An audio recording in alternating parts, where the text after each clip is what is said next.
Is the Quran historically reliable? This episode is based on Dr. Amari's work, Quran and History.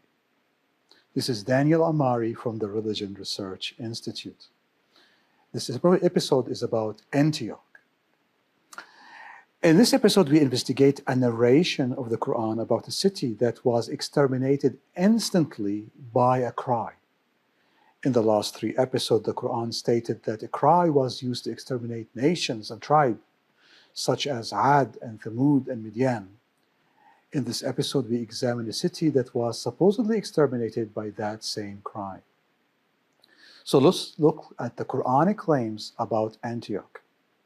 From Surah 36, verse 13 and 14, it says, "And set out to them an example of the people of the city, when the messengers came to it. When we sent to them too, they rejected both of them. Then we strengthened. They said, Our Lord knows what we are most surely messengers to you." And we read from verses 17, 18, and 19 from Surah 36. "And nothing devolves on us but a clear deliverance of the message. They said, Surely we augur evil from you. If you do not desist, we will certainly stone you, and there shall certainly afflict you with painful chastisement from us. It was not but a single cry, and lo, they were extinct." Analysis of these verses. Quran talks about a city that was sent by Ar-Rahman, Allah. 2 messengers first, then followed by a 3rd messenger. The city did not listen, but threatened the messengers with stoning, so it was utterly destroyed by the mythical cry. Muhammad in the Hadith specified exact identity of the city. It's the city of the Antioch. The books of Sirah, Muhammad's bibliography, confirmed that it was the city of Antioch. The Muslim narrators such as Ibn Ishaq, Wahab bin Munabbih, and Ibn Abbas confirmed that it is Antioch as well. Al-Qurtubi reported that Al-Mawardi, according to the expositors of the Quran, the city was Antioch. In addition, Al-Qurtubi and Ibn Kathir and Al-Mas'udi stated that it was Antioch. Many works insisted the same, such as Tasil fi Ulum al-Tanzil. Furthermore, Islamic works stated that the missionaries were Paul and his companions. The Quran surely had in mind Paul and Barnabas as they preached in Antioch. They were later confirmed by a third messenger, which is Silas. The threat of stoning did not occur in Antioch, but occurred in another Antioch, the Antioch in Pisidia. This places destruction by the cry, according to the Quran, at the 1st century AD. Let's summarize everything that we said. The Quran speaks of Antioch, 1st century AD. 2 messengers were sent to it, Paul and his companion, followed by a 3rd. They were threatened with stoning. The city was exterminated by a mythical cry. Let's see what history has to say about all of these claims.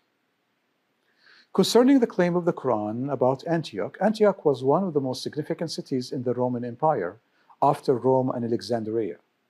If such a major event happened due to the preaching of Paul, how come it was not mentioned by the apostles or the church fathers? Dr. Amari in his book writes, "The city of Antioch in the Christian era was full of Greek philosophers and geographers. We have much literature coming from Antioch which relates even secondary things that happened in the city. We have Roman historians who precisely recorded deeds done in each city in the empire. Although Antioch was the 3rd most important city in the empire after Rome and Alexandria, no one mentioned a magical cry which destroyed the inhabitants or even part of them." Dr. Amari continues, "If the great catastrophe claimed by Muhammad had happened, it would have shaken the whole Roman Empire. Indeed, it would have become the main news in all Roman literature of the 1st century and the centuries that followed.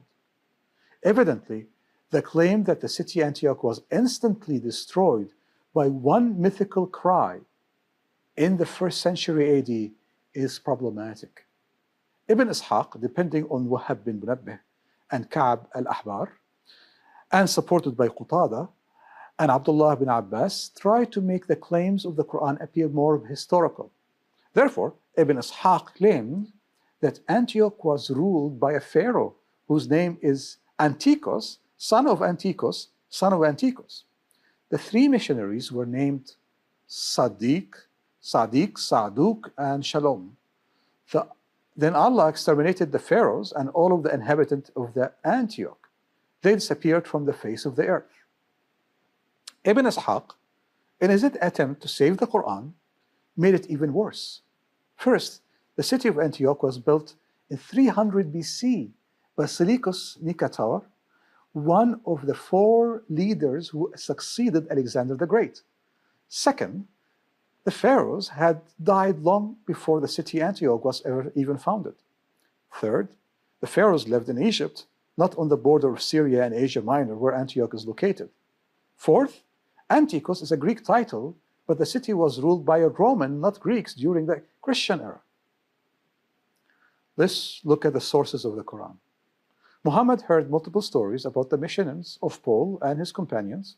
Clearly, he confused two Antioch cities. First, the main city Antioch, which was visited by Paul and Barnabas, and later supported by Silas, as the Quran indicates. Second, the Antioch of Pisidia, where the incident of Paul and stoning occurred. But furthermore, he added to them the destruction of the city by the magical cry.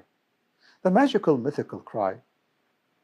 Before Muhammad, the idea of the use of cry for creation and destruction was found in many pagan religions before Islam, such as Zoroastrianism and Manichaeism, and especially Mandeanism.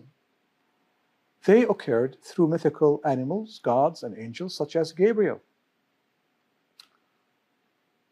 This demonstrates that the sources of the Quran are a bunch of mythical sources with some real stories that are mixed together to combine the story that is found in the Quran.